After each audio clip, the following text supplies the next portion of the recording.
Karbi Anglong Sports Association atum Kepathu pipon Ingdeng kethom all Karbi Anglong Under-13 Football Championship surihini roing korapli Angdung keti Kepathu ponalong Dongmukak Sports Association atum kachepahay pon.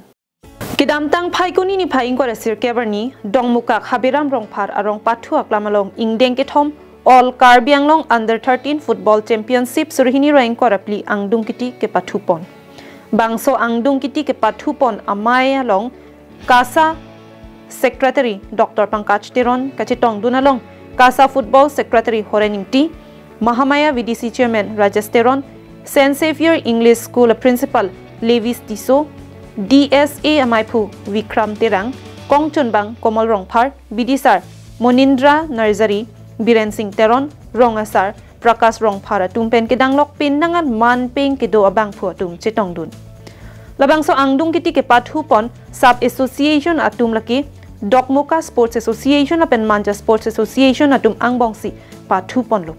Bangso along Kepathu bom aporahud ke thek chingbar chirajok ke hai kerem ang thek long le detlo bonta ke hai kerem ke patini vekjia phanpura tiebreaker Kepathu ponahud Dokmuka Sports Association atum chepahai pon lo.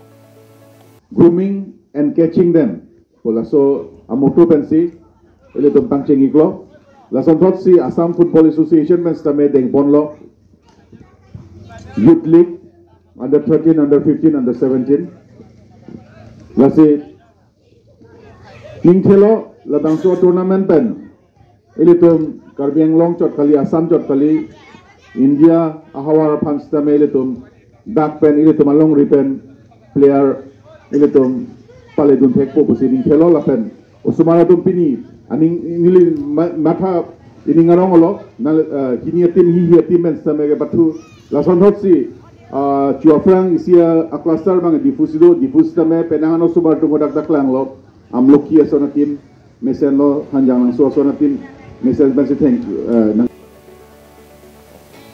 Dongmukak pen Sam Singing T Karbi Anglong live.